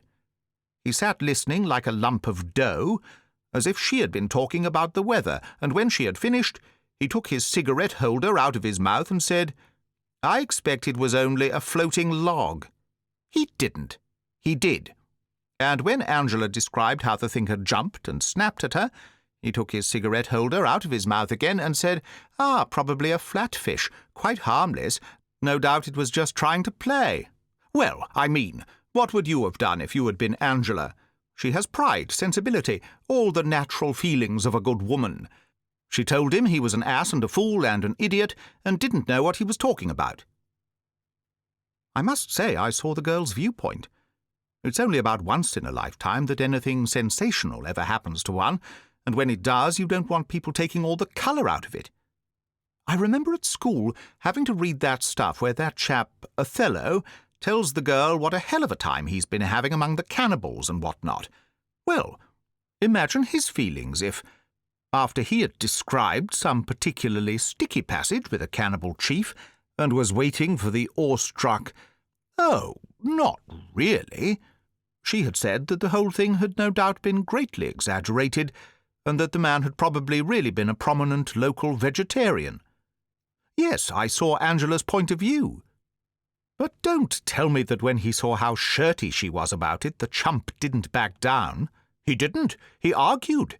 And the one thing led to another until, by easy stages, they had arrived at the point where she was saying that she didn't know if he was aware of it, but if he didn't knock off starchy foods and do exercises every morning, he would be getting as fat as a pig. And he was talking about this modern habit of girls putting makeup on their faces, of which he had always disapproved. This continued for a while, and then there was a loud pop, and the air was full of mangled fragments of their engagement. I'm distracted about it. Thank goodness you've come, Bertie. Nothing could have kept me away, I replied, touched. I felt you needed me. Yes. Quite. Or rather, she said, not you, of course, but Jeeves. The minute all this happened, I thought of him. The situation obviously cries out for Jeeves. If ever in the whole history of human affairs there was a moment when that lofty brain was required about the home, this is it. I think if I had been standing up, I would have staggered. In fact, I'm pretty sure I would. But it isn't so dashed easy to stagger when you're sitting in an armchair. Only my face, therefore, showed how deeply I had been stung by these words. Until she spoke them, I had been all sweetness and light, the sympathetic nephew prepared to strain every nerve to do his bit. I now froze, and the face became hard and set. "Jeeves," I said between clenched teeth. "Unberufen," said Aunt Dahlia. I saw that she had got the wrong angle. I was not sneezing. I was saying Jeeves. And well you may. What a man! I'm going to put the whole thing up to him. There's nobody like Jeeves. My frigidity became more marked. I venture to take issue with you, Aunt Dahlia. You take what? Issue. You do you? I emphatically do. Jeeves is hopeless. What?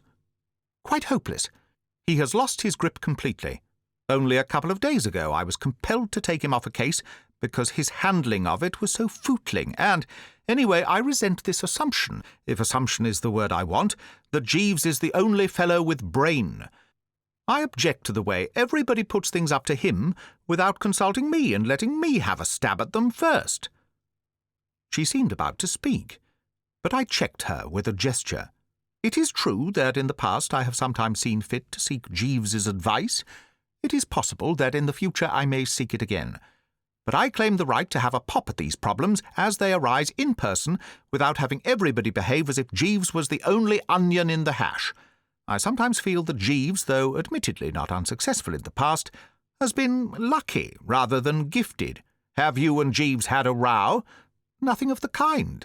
You seem to have it in for him. Not at all. And yet I must admit that there was a modicum of truth in what she said.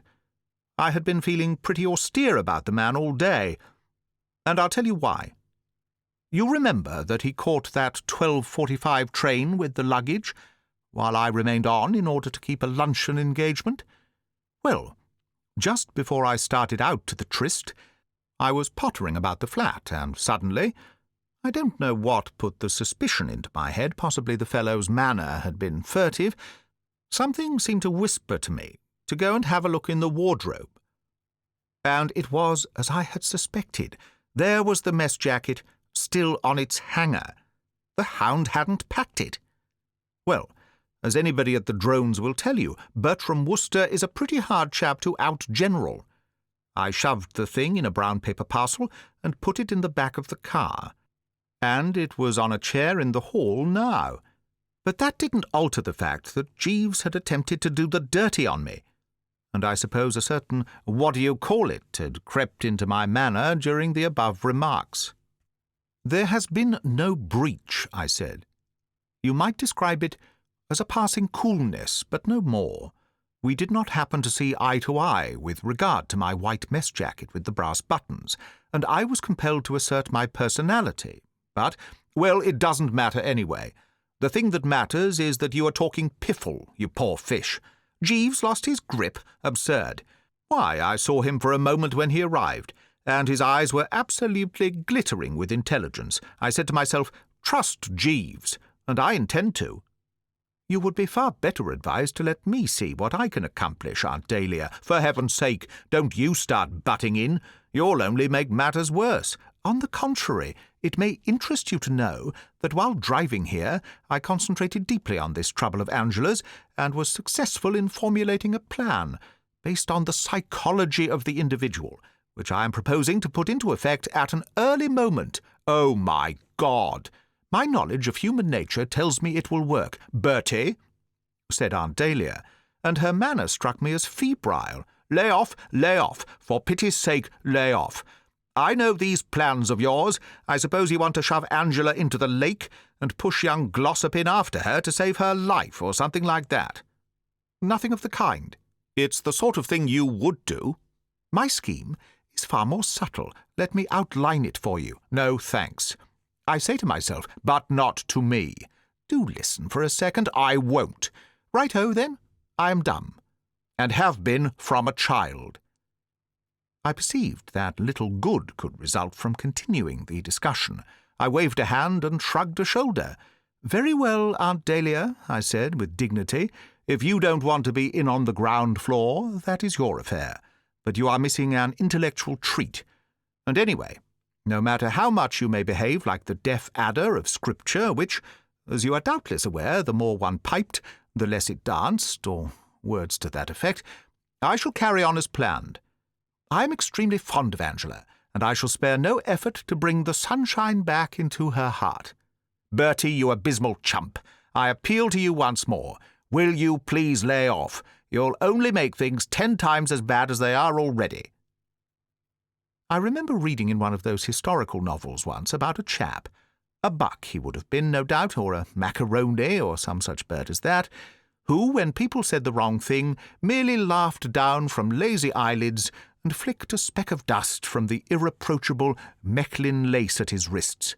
This was practically what I did now. At least I straightened my tie and smiled one of those inscrutable smiles of mine. I then withdrew and went out for a saunter in the garden. And the first chap I ran into was young Tuppy. His brow was furrowed, and he was moodily bunging stones at a flower pot. Chapter 8. I think I have told you before about young Tuppy Glossop. He was the fellow, if you remember, who, carelessly ignoring the fact that we had been friends since boyhood, betted me one night at the Drones that I could swing myself across the swimming bath by the rings. A childish feat for one of my lissomeness, and then, having seen me well on the way, looped back the last ring, thus rendering it necessary for me to drop into the deep end in formal evening costume. To say that I had not resented this foul deed, which seemed to me deserving of the title of the crime of the century, would be paltering with the truth. I had resented it profoundly, chafing not a little at the time, and continuing to chafe for some weeks. But you know how it is with these things. The wound heals, the agony abates. I'm not saying, mind you, that had the opportunity presented itself of dropping a wet sponge on Tuppy from some high spot, or of putting an eel in his bed, or finding some other form of self-expression of a like nature, I would not have embraced it eagerly. But that let me out. I mean to say, grievously injured though I had been. It gave me no pleasure to feel that the fellow's bally life was being ruined by the loss of a girl whom, despite all that had passed, I was convinced he still loved like the dickens. On the contrary, I was heart and soul in favour of healing the breach and rendering everything hotsy-totsy once more between these two young sundered blighters. You will have gleaned that from my remarks to Aunt Dahlia, and if you had been present at this moment and had seen the kindly commiserating look I gave Tuppy, you would have gleaned it still more. It was one of those searching, melting looks, and was accompanied by the hearty clasp of the right hand and the gentle laying of the left on the collarbone. "Well, Tuppy, old man," I said. "How are you, old man?" My commiseration deepened as I spoke the words, for there had been no lighting up of the eye, no answering pressure of the palm, no sign whatever, in short, of any disposition on his part to do spring dances at the sight of an old friend. The man seemed sandbagged, melancholy, as I remember Jeeves saying once about Pongo Twistleton, when he was trying to knock off smoking, had marked him for her own. Not that I was surprised, of course. In the circs, no doubt, a certain moodiness was only natural. I released the hand, ceased to knead the shoulder, and, producing the old case, offered him a cigarette. He took it dully. "Are you here, Bertie?" he asked. "Yes, I'm here." "Just passing through, or come to stay?" I thought for a moment. I might have told him that I had arrived at Brinkley Court with the express intention of bringing Angela and himself together once more, of knitting up the severed threads, and so on and so forth. And for perhaps half the time required for the lighting of a gasper, I had almost decided to do so. Then, I reflected, better, on the whole, perhaps not. To broadcast the fact that I proposed to take him and Angela and play on them as on a couple of stringed instruments might have been injudicious. Chaps don't always like being played on as on a stringed instrument. "It all depends," I said. "I may remain, I may push on. My plans are uncertain." He nodded listlessly, rather in the manner of a man who did not give a damn what I did, and stood gazing out over the sunlit garden. In build and appearance, Tuppy somewhat resembles a bulldog, and his aspect now was that of one of these fine animals who has just been refused a slice of cake. It was not difficult for a man of my discernment to read what was in his mind, and it occasioned me no surprise, therefore, when his next words had to do with a subject marked with a cross on the agenda paper. "You've heard of this business of mine, I suppose, me and Angela?" "I have indeed, Tuppy, old man." "We've bust up." "I know. Some little friction, I gather. In Angela's shark." "Yes. I said it must have been a flatfish." "So my informant told me." "Who did you hear it from?" "Aunt Dahlia." "I suppose she cursed me properly?" "Oh, no. Beyond referring to you in one passage as this blasted glossop, she was, I thought, singularly temperate in her language, for a woman who at one time hunted regularly with the Quorn. All the same, I could see, if you don't mind me saying so, old man, that she felt you might have behaved with a little more tact." "Tact?" "And I must admit, I rather agreed with her. Was it nice, Tuppy? Was it quite kind to take the bloom off Angela's shark like that? You must remember that Angela's shark is very dear to her. Could you not see what a sock on the jaw it would be for the poor child to hear it described, by the man to whom she had given her heart, as a flatfish?" I saw that he was struggling with some powerful emotion. "And what about my side of the thing?" he demanded, in a voice choked with feeling. "Your side?" "You don't suppose," said Tuppy with rising vehemence, "that I would have exposed this dashed synthetic shark for the flatfish it undoubtedly was if there had not been causes that led up to it. What induced me to speak as I did was the fact that Angela, the little squirt, had just been most offensive, and I seized the opportunity to get a bit of my own back." "Offensive?" "Exceedingly offensive, purely on the strength of my having let fall some casual remark, simply by way of saying something and keeping a conversation going, to the effect that I wondered what Anatole was going to give us for dinner. She said that I was too material and ought not always to be thinking of food. Material? My elbow. As a matter of fact, I'm particularly spiritual." "Quite." "I don't see any harm in wondering what Anatole was going to give us for dinner, do you?" "Of course not. A mere ordinary tribute of respect to a great artist." "Exactly." "All the same—" "Well?" "I was only going to say that it seems a pity that the frail craft of love should come a stinker like this, when a few manly words of contrition—" He stared at me. "You aren't suggesting that I should climb down?" "It would be the fine, big thing, old egg. I wouldn't dream of climbing down. But Tuppy, No, I wouldn't do it. but you love her, don't you? This touched the spot. He quivered noticeably, and his mouth twisted. Quite the tortured soul. I'm not saying I don't love the little blighter, he said, obviously moved. I love her passionately, but that doesn't alter the fact that I consider that what she needs most in this world is a swift kick in the pants. A Wooster could scarcely pass this. Tuppy, old man. It's no good saying Tuppy, old man. Well, I do say Tuppy, old man. Your tone shocks me. One raises the eyebrows. Where is the fine old chivalrous spirit of the Glossops? That's all right about the fine old chivalrous spirit of the Glossops. Where is the sweet, gentle, womanly spirit of the Angelas? Telling a fellow he was getting a double chin? Did she do that? She did. Oh, well, girls will be girls. Forget it, Tuppy. Go to her and make it up. He shook his head. No, it is too late. Remarks have been passed about my tummy, which it is impossible to overlook. But Tuppy, be fair. You once told her new hat made her look like a Pekingese. It did make her look like a Pekingese. That was not vulgar abuse. It was sound, constructive criticism, with no motive behind it but the kindly desire to keep her from making an exhibition of herself in public. Wantonly to accuse a man of puffing when he goes up a flight of stairs is something very different. I began to see that the situation would require all my address and ingenuity. If the wedding bells were ever to ring out in the little church of Market Snodsbury, Bertram had plainly got to put in some shrewdish work.